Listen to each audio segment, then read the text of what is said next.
జగన్మోహన్ రెడ్డి గారు 2019లో ఎన్నికలకు పోయే సమయానికి తన మేనిఫెస్టోలో 45 ఏళ్ళు దాటిన మహిళలందరికీ కూడా 75,000 అందరూ అందిస్తామని చెప్పడం జరిగింది. అందులోనే భాగంగా 4 విడతల్లో ఆ 18,750 రూపాయలు ఈ రోజుతో అంటే 7వ తారీఖు డబ్బులు పడినాయి కాబట్టి ఆ 75,000 కూడా మీ అందరికీ అర్హులు ఉన్న వాళ్ళందరికీ అందించడం జరిగింది. దాంతో ఆయన చెప్పిన ఎన్నికల్లో ఏదైతే హామీ ఇచ్చాడో దాన్ని ఆయన నెరవేర్చుకోవడం కూడా జరిగిందని కూడా మీ అందరికీ తెలియజేస్తాను. అంతేకాకుండా 2019 ఏప్రిల్ వరకు పొదుపు సంఘాలలోకి ఎంతైతే అప్పు ఉందో దాన్ని పూర్తిగా మాఫీ చేస్తానని చెప్పడం అప్పట్లో ఎన్నికల్లో చెప్పడం కూడా జరిగింది.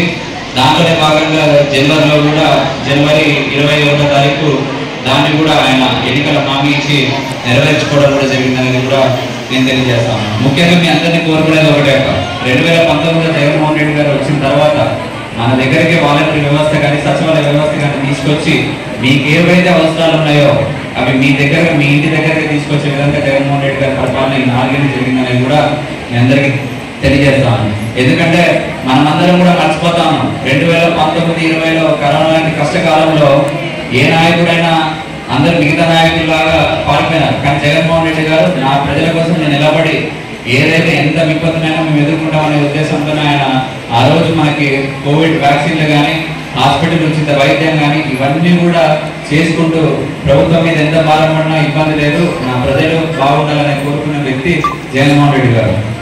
దేశంలో ఏ రాష్ట్రంలో కూడా ఉచితంగా వేయలేదు వ్యాక్సిన్లు, కానీ జగన్మోహన్ రెడ్డి గారు ముందుకు వచ్చి నేను వేస్తానని చెప్పిన తర్వాత మిగతా రాష్ట్రాలు కూడా జగన్మోహన్ రెడ్డి గారిని చూసి అనుసరించడం జరిగింది కూడా మీ అందరికీ మరొకసారి తెలియజేస్తాము.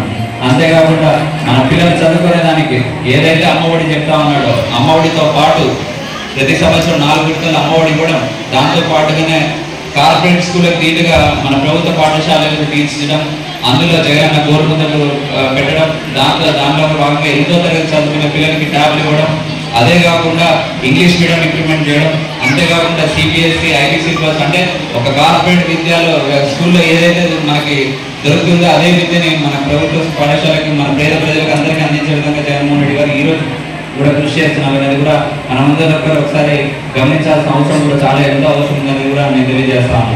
అంతేకాకుండా మహిళలు ఏదైతే ఉపాధి చేసుకుంటారో వాళ్ళకి తోడు కానీ జగనన్న చేదోడు కానీ తోడు కానీ అందించడం ఈ 4 ఏళ్ళలో కూడా మనం అందరం చూస్తాము.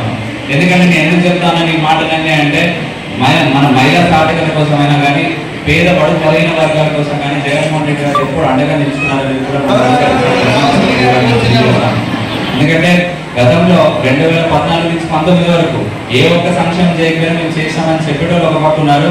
2019 నుంచి 24 వరకు ఎంత కష్టం వచ్చినా పేద ప్రజల కోసం అండగా నిలుచుకునే జగన్మోహన్ రెడ్డి గారు ఒక పక్క ఉంటున్నారు. దాన్ని కూడా మనమందరం ఆలోచన చేయాలి. ఎందుకంటే 2014 నుంచి 19 వరకు మన అకౌంట్ ఖాతాలు చూస్తే ఏముండదు, ఒక విడతలో వచ్చిన పసుపు కుంకుమ తప్ప. అదే జగన్మోహన్ రెడ్డి గారి ప్రభుత్వంలో 2019 నుంచి 24 వరకు ఏవైతే తన మేనిఫెస్టోలో పొందుపరిచినారో అమ్మఒడి కానీ చేయూత కానీ ఆసరా కానీ 0 వడ్డీ కానీ తర్వాత పెన్షన్లు కానీ పెంచుతూ పోతున్నాడు. ఈ రోజు ప్రతి ఒక్కరు జనవరి నుంచి 3,000 పెన్షన్లు ప్రతి ఒక్కరు ఇంటి దగ్గర అందుకుంటా ఉన్నారు. అంతేకాకుండా జగనన్న విద్యా దీవెన, బస్ దీవెన, రైతులకు రైతు భరోసా, ఇన్పుట్ సబ్సిడీ ఎన్నో సంక్షేమ కార్యక్రమాలు అందిస్తూ అదేవిధంగా అభివృద్ధి పనులు కూడా ఒక భుజాన్ని అటు నడిపిస్తున్నాడు ఇటు నడిపిస్తాడు. ఎంతో ఇబ్బందులు ఉన్నా కూడా నాకు ప్రజలు ఇంపార్టెంట్, నాకు ఓడే ఇంకపోయినా పర్లేదు, ప్రతి ఒక్కరికి మంచి జరగాలనే ఆలోచనతో జగన్మోహన్ రెడ్డి గారు ఈరోజు ముందుకు పోతూ మనందరినీ కూడా ముందుకు తీసుకోబోతున్నారని కూడా నేను ఆ స్వభావంగా తెలియజేస్తాను. అంతేకాకుండా రాబోయే రోజుల్లో 45 రోజుల్లో మనకి ఎలక్షన్ వస్తూ ఉంది. ఆ ఎలక్షన్లో కూడా జగన్మోహన్ రెడ్డి గారు చెప్తే ఒకటే, మీ ఇంట్లో మంచి జరిగింది ఒకటేంటి అని అడుగుతున్నాడు. దేశంలో ఏ నాయకుడు అడగలేడు, చెప్పలేడు. ఎందుకంటే వాళ్ళకి అంత దమ్ము ధైర్యం లేదు. మా నాయకుడికి ఆ దమ్ము ధైర్యం ఉంది కాబట్టి ఈరోజు మీకందరికీ కూడా మంచి జరిగితేనే నాకు ఓటేయండి అంటున్నాడు. దాన్ని దృష్టిలో ఉంచుకొని మనం ఓటు వేసే ముందు మనము పరోక్షంగానో ప్రత్యక్షంగానో మనం జగన్మోహన్ రెడ్డి గారి దగ్గర నుంచి లబ్ధిపోతున్నాం ఈ 4 ఏళ్ళు. అందులోనే భాగంగా మనం వేసే ఓటు అతని రేపు పొద్దున పేద ప్రజలకు అండగా నిలబడేదానికి అవుతుంది అన్నప్పుడు మనతో పాటు ఇంకో 10 మంది కూడా ఏం చేస్తే రాష్ట్రం బాగుంటుంది, పేద ప్రజలు బాగుంటారు, బడుగు బలహీన వర్గాలు బాగుంటాయి. తర్వాత మహిళలు అభ్యున్నత కోసం ఎంతో పోరాడుతున్న జగన్మోహన్ రెడ్డి గారు ఎంత ఇంకా మంచిదే మేలు చేసే విధంగా సీఎం కుర్చీలో కూర్చోబెట్టడానికి మీరందరితో పాటు మీతో పాటు ఇంకో కొంతమంది కూడా ఓట్లు వేయగలిగితే మనం జగన్మోహన్ రెడ్డి గారికి ఎంతో సాయం చేసిన వాళ్ళు అవుతామని కూడా నేను తెలియజేస్తా ఉన్నాను. దయచేసి ఈ 2024 ఎలక్షన్లో మీరు ఒకసారి ఆలోచన చేయండి. 14 నుంచి 19 మీకు అభివృద్ధి జరిగిందా, 19 నుంచి 24 అభివృద్ధి జరిగిందా అనేది ఒక్కసారి ఆలోచన చేసి, ఎందుకంటే 2014 నుంచి 19 వరకు మీరందరూ ఆఫీసుల చుట్టూ జన్మభూమి కమిటీ చుట్టూ తిరిగేవారు. కానీ 19లో ఎప్పుడైతే జగన్మోహన్ రెడ్డి గారు వచ్చారో పథకాలే మీ ఇంటి చుట్టూ తిరుగుతున్నాయి. అవునా కదా? కరెక్ట్ చెప్పండి. పథకాలు మీ ఇంటికి వస్తున్నాయా లేదా? దాని అవన్నీ కూడా మనం అందరం దృష్టిలో ఉంచుకొని రేపు రాబోయే ఎలక్షన్లో కూడా మళ్ళీ తిరిగి ఫ్యాన్ గుర్తుకు ఓటేసి జగన్మోహన్ రెడ్డి గారిని అధికారంలోకి తీసుకొచ్చే విధంగా, అదేవిధంగా లోకల్గా సాయి ప్రసాద్ రెడ్డి గారిని కూడా తిరిగి 3వ సారి ఎమ్మెల్యేగా చేసే విధంగా మీ అందరి సాయి ప్రసాద్ గారు మీ అందరి ప్రేమ అభిమానులు మా అభిమానులను కూడా తెలియజేస్తూ సెలవిస్తున్నాము. మహిళా మండలకు అలాగే మండల అధికారులకు, వెలుగు అధికారులకు, వచ్చేసినటువంటి మీడియా మిత్రులకు అందరికీ కూడా పేరు పేరున నా వంతు వందనాలు, శుభాభివందనాలు. ఈరోజు ముఖ్యంగా మన రాష్ట్ర ముఖ్యమంత్రి వర్యులు వైఎస్ఆర్ చేయూత 4వ విడత సందర్భంగా ఇక్కడ విచ్చేసినట్టు మహిళా మండలకు కూడా మరొకసారి నేను విన్నవించుకునేదంటే, మన రాష్ట్ర ముఖ్యమంత్రి వర్యులు మహిళా స్వావలంబన అంటే మహిళలు ఆర్థికంగా ఎదగాలనే ఉద్దేశంతో వారు మహిళలకు ప్రత్యేకంగా ఈ రోజున చేయూత, అలాగే 20-25 రోజుల క్రితం కూడా మనం ఆసరా ప్రోగ్రాం ఒకటి చేయడం జరిగింది. అంతేకాకుండా 0 వడ్డీ, అదేవిధంగా అమ్మఒడి, అలాగే వసతి దీవెన, విద్యా దీవెన, ఇవన్నీ కూడా మీ చేతిలో మీ అకౌంట్లో అక్కడ వాళ్ళు నొక్కితే ఇక్కడ మీ అకౌంట్లో పడడం జరిగింది. అంటే గత ప్రభుత్వాలతో పోల్చుకుంటే గత ప్రభుత్వంలో, తెలుగుదేశం ప్రభుత్వంలో మనకు డైరెక్ట్గా డబ్బులు అంటూ వచ్చేవి కాదు. అక్కడ ఉండేటువంటి తెలుగుదేశం పార్టీ వాళ్ళైతే ఎవరైతే ఉన్నారో వారు వచ్చి మనకు ఇచ్చేటువంటి పరిస్థితి. కానీ ఈ రోజున ఎక్కడ కూడా అవినీతి జరుగుతుందనే ఉద్దేశంతో డైరెక్ట్గా మన అకౌంట్కే పడడం జరుగుతూ ఉంది. అంటే వారి విజన్ ఉన్న నాయకుడు, అంటే వారికి ఒక దృష్టి ఉంది, నేను నా అక్క చెల్లెమ్మలను ఆర్థికంగా ఎదిగించాలనే ఉద్దేశంతో ఈ రోజున మీకు 18,750 రూపాయలు సంవత్సరానికి ఒకసారి ఇవ్వడం జరిగిందండి. రమారమైన ఒక అక్క చెల్లెమ్మలకు ఈరోజు 75,000 రూపాయలు ఈరోజు మీకు ఇవ్వడం జరిగింది. అసలు ఈ చేయూత ప్రోగ్రాం కూడా వారు ఆ రోజున ఆర్థికంగా చాలా కష్టం ఉన్నటువంటి కరోనా టైంలో 2020 ఆగస్టు ఆ రోజు ఇవ్వడం జరిగింది. అంటే ఆ టైంలో కరోనా రక్షించి అంత భయంకరమైన టైంలో ఆ రోజున వారు రాష్ట్రంలో ప్రతి ఒక్క అక్క చెల్లెమ్మలకు కూడా వారు 18,750 రూపాయలు ఇవ్వడం జరిగింది. కానీ అక్కడ కూడా అర్హత చూశారు, కానీ పార్టీలను చూడలేదు, మతాలను చూడలేదు, కులాలను చూడలేదు. ఈ రోజున మనం ప్రతి ఒక్కరం కూడా మన గ్రామ స్థాయిలో మనం ఇచ్చేటువంటి సంక్షేమ పథకాల గురించి కూడా మీరు ఖచ్చితంగా జనానికి మీరు తెలియజేసినటువంటి అవసరం ఉంది ఇప్పుడు. ఎందుకంటే రేపు 2024 మనకు దగ్గరలోనే ఉంది, ఎలక్షన్ నెలన్నర. మీ అందరూ కూడా జగనన్న వస్తే మనకి ఇన్ని రకాల సంక్షేమ పథకాలు, అంటే ప్రతి నెల మీకు ఏదో రకంగా మీ అకౌంట్లో డబ్బులు పడతా ఉన్నాయి. అంటే గత ప్రభుత్వంలో ఏ రోజైనా మీ అకౌంట్లో డబ్బులు పడిందనేది మీకే తెలియాలి. అంటే ఈ రోజు జగనన్న ఈ సంక్షేమ పథకాలు ప్రతి ఒక్క అక్క చెల్లెమ్మలకి ఇవ్వడం జరుగుతూ ఉంది. అంతేకాకుండా వారికి రాజకీయ ప్రాధాన్యత కూడా ఇవ్వడం జరుగుతూ ఉంది. ఆ రాజకీయ ప్రాధాన్యత భాగంగా ఈరోజు దానమ్మ గారు మండల ప్రెసిడెంట్గా ఇక్కడ ఉన్నారు. అంటే మన రాష్ట్రంలో ఈ రోజున 50% మహిళా మండలకు ఈరోజు అధికారం ఇవ్వడం జరుగుతూ ఉంది.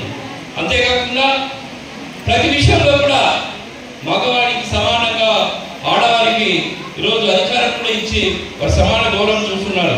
అటువంటి మన రాష్ట్ర ముఖ్యమంత్రి వర్యులకు మీరందరూ కూడా తోడై నీడై ఉండి సైనికులుగా వారికి మీరు ఎల్లప్పుడూ కూడా మీ అండదండలు ఇవ్వాలి. అంటే రాష్ట్రంలో ఉన్నటువంటి ప్రతి మహిళని కూడా ఈరోజు మన ముఖ్యమంత్రి వైఎస్ జగన్మోహన్ రెడ్డి గారిని ఒకసారి చూడాలి. వారు ప్రతిదీ కూడా మాట ఇస్తే మడవ తిప్పడు. మీకు ఏదైతే బడుగు బలహీన వర్గాల వారికి ఆర్థికంగా ఎదగాలనే ఉద్దేశంతో ఈ సంక్షేమ పథకాలు కూడా అన్ని తూచా తప్పకుండా ఇవ్వడం జరుగుతూ ఉంది. గత ప్రభుత్వంలో చూస్తే వారు పసుపు కుంకుమను ఒక్క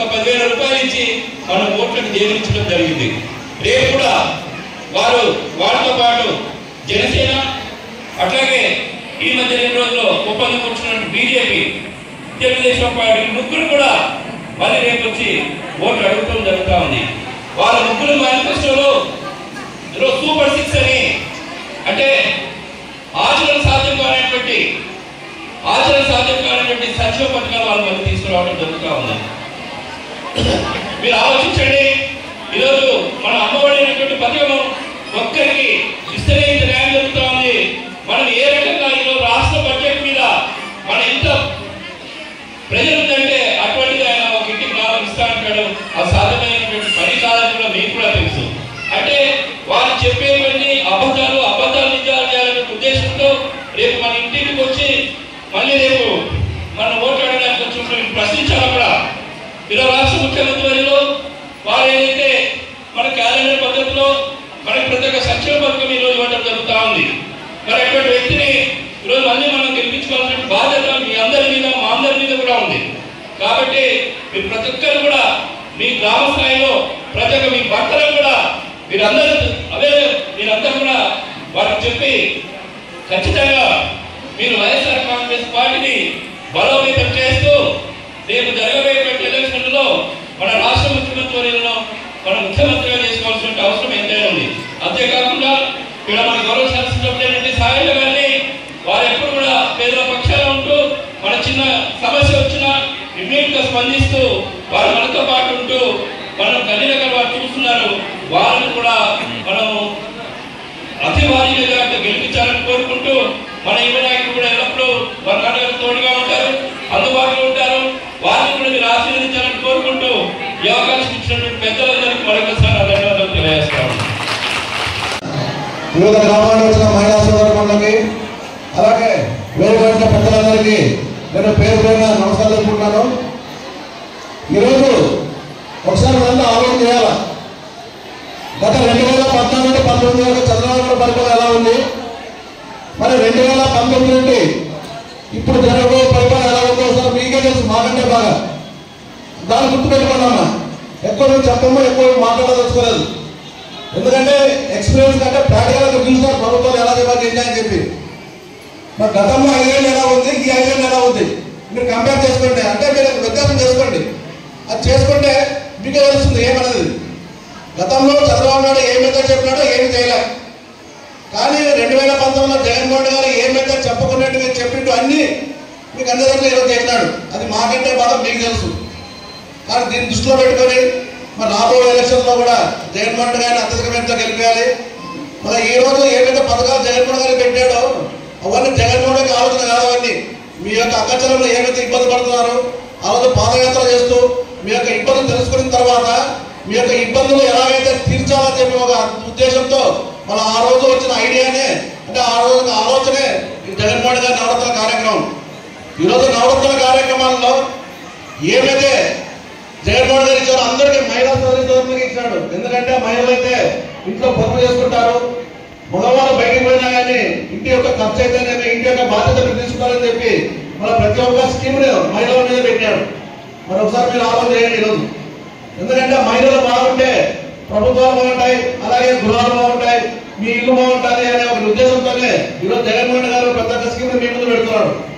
మరి రాబోయే రోజుల్లో కూడా మీరు కూడా ఆలోచన చేసుకొని ఇప్పుడు మళ్ళీ ఎలక్షన్లు వస్తున్నాయి, ఇంకో 40 రోజుల్లో ఎలక్షన్ జరుగుతాయి. మరి మీ ముందుకు అన్ని పార్టీలు వస్తాయి, మా పార్టీ వస్తుంది, వైఎస్ఆర్ పార్టీ వస్తాం, మేము వస్తాం మీ ముందుకి, వాళ్ళు వస్తారు, వాళ్ళు చెప్పేది రండి, మేము చెప్పేది రండి. మీకు ఎవరైతే బాగా చేస్తారో జగన్మోహన్ గారు ఏం చెప్తున్నాడు, నేను మీ ఇంటికి భర్తీ చేసుకుంటే నాకు ఓటేయడం అంటున్నాడు. మరి అలా అనే ముఖ్యమంత్రి ఎప్పుడు చూడలేము మనమంతా. కాబట్టి మీరు కూడా ఆలోచన చేసి రాబోయే ఎలక్షన్లో మీ యొక్క ఓటును వైఎస్ఆర్ కాంగ్రెస్ పార్టీకి, అలాగే జగన్మోహన్ గారిని, అలాగే ఇక్కడ ఎమ్మెల్యే సాఫ్రెడ్డి గారిని అత్యధిక మేరతో గెలిపించాలని కోరుకుంటూ ఈ అవకాశం పెద్దలందరికీ నమస్కారం పెట్టుకున్నారు. కాబట్టి మీరు ఏ విధంగా ప్రతిపక్షంలో వారు చెప్పే కలిగిబుల్లి మాటలకు మీరు ఏ విధమైనటువంటి మీ యొక్క ఆలోచనలు తప్పుదో పట్టకుండా 4 సంవత్సరాలు, 4.5 సంవత్సరాల నుంచి మీరు మీ కోసము, మీ పిల్లల కోసము, మన అవ్వాతాతల కోసము, మరియు రైతు కోసము, మరియు బలుగు బలహీన వర్గాల కోసము మన జగన్మోహన్ రెడ్డి చేస్తున్నటువంటి ప్రతి సంక్షేమ పథకాన్ని మీరు అందరూ కూడా గమనిస్తూనే ఉన్నారు. ఇప్పుడు ఎలక్షన్స్ వచ్చాయి కాబట్టి